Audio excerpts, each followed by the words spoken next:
hard to overtake in Hypercar, but thanks to this massive straight we have here at Fuji, 0.92 miles long, of a mile long, gives them that chance at least to fight it out. Well, look at those logos. Porsche in the lead, okay, understood. BMW in the podium, first time this season. Alpine on the podium, first time this season. 5th place, that's comfortably the best result for Peugeot, even if they finish there. In fact, both Peugeots in the top 7. Peugeot's single best result of the year so far has been an 8th place for the 93 car. So this is a definite improvement. Both Alpines in the top 8. They were 5th and 9th last time out. And Kevin Estre and Dries Van Toor, I beg your pardon, no, that's 93 and 18. So that is 12 rather. So the 93 Peugeot has got up into 4th place. Yeah, Jensen absolutely flying. He's going to have to watch out a little bit here. Nato had to think about coming back on the inside, but yeah, Jensen has the pace. Can he catch Schumacher now? That's the question for that final podium position. 4 minutes, and he's 12 seconds behind him. 29 seconds behind. No, 2.3 seconds behind him. So no, it's 4 minutes and 2 seconds. That's going to be tough. But you know he's got the target in his mind, don't you? This is how it happened. Turn 5, sets it up, switches to the inside, and a massive lockup from Nato as well. And he couldn't fight that one off. We don't have the tyre data for the Hertz Team Jota Porsches, but it looks as though they may have used their tyres a little earlier in the race. And Nato left to struggle with one hand behind his back. But this is a really good result for both French teams. For Alpine, 2 cars in the top 8, and for Peugeot, 2 cars in the top 7. 3 minutes to go, and if you are one of the 65,800 people who've been here this weekend, you've been royally entertained. If you're watching this race, you've seen a cracker, and there's still 3 minutes to go. Things can and often do change in the dying moments of an FIA World Endurance Championship race. But it does look at the moment, gentlemen, as if this car has taken mighty strides towards the World Championship today, and that car is almost certainly going to claim the championship, the number 92 Porsche in LMGT3. Yeah, if they finish the next 3 minutes, then the 92 car will be the champions. But I know there's an awful lot of sports car racing fans in the Gulf states. Bahrain, first weekend of November, championship decider. Come and see the greatest hypercar field in the world in action. Come and see platinum era endurance racing in the 8 hours of Bahrain. So 30% more excitement and endurance racing than we've had here. Well, there's Andre Lotterer looking cool, calm and collected, and maybe one race away from again being a world champion with a different manufacturer. And that's going to be a really important cornerstone in that title race. Is this second really big race for the number 6 Porsche. They've been on the podium almost everywhere, but a second win is really going to help. Yeah, this trio of drivers adopted some of the criticisms thrown at them by the internet. It was past his best Estre, 80-year-old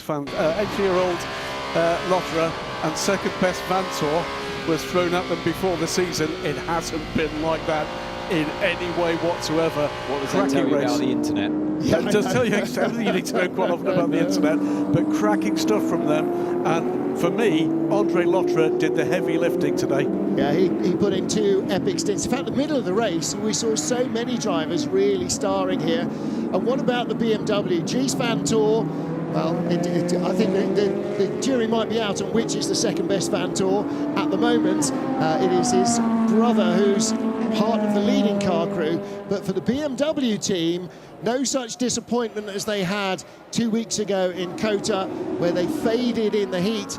And for Alpine, you could see them there girding themselves up ready to greet their first podium. The final lap of the race after 8 hours of the 6 hours rather here in Fuji of intense racing. They've done everything right. They've been fast, they've been controlled, they've been superb in the pit stops. Their strategy has worked, and they've definitely had more than one rub of the green. But to win a title, you have to have everything and the luck that you need to go with it. And right now, you're starting to think that this car, the number 6 Porsche Penske 963, could well end up finishing Bahrain as the Hypercar champions, but that will be in Bahrain. For now, they are on their way to their 2nd win of the season and their 5th podium out of 7 races. So they've never been lower than 8th place, which was their last outing. And as they come down the long straight, the checkered flag is out. It is victory in Fuji for Porsche. The last time Porsche raced here with the 919, they beat Toyota. This time they don't just beat Toyota. Toyota barely get into the points. It is BMW's number 15 car. Dries Van Tor brings it across the line. A massive result for the team after a really frustrating practice and qualifying. And in 3rd place, it will be the Alpine of Mick Schumacher. There, the cat in the hat, Van Sant boss. Big sigh of relief from the BMW Motorsport boss as well. And crossing the line, we also saw flashing the headlights, Manthey Pure Racing's Porsche. They win the, I beg your pardon, it's Vista AF Corsa Ferrari that wins in LMGT3. The Manthey Pure Racing will be the champions. And the Hypercar Teams champions, the World Cup, goes to Hertz Team Jota.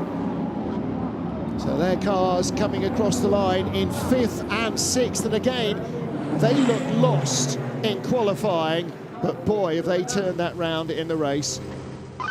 Checkered flag! Checkered flag! We are back! We are back! What a race! Yeah, guys, great job, amazing car. Thank you. And of course, it was only contact, wasn't it, with Sebastian Buemi for the number 6 car that cost them a chance to finish on the podium again in Austin. They managed to rescue points. They finished 8th 2 weeks ago, and now they never really went away, but now they are back at the top of the pile, their 2nd win of the season. 1 race to go, and they are stretching away in a championship lead.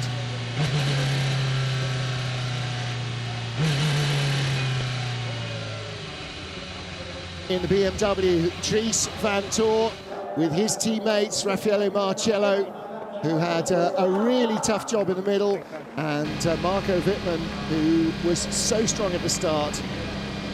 Mick Schumacher drove really well today, I thought. Obviously that little moment that he had with Earl Bamber and the traffic through turn 5, turn 4 might taint it slightly, but I thought he was super quick all day. Drove really well, got that move done on the Jota that he needed to.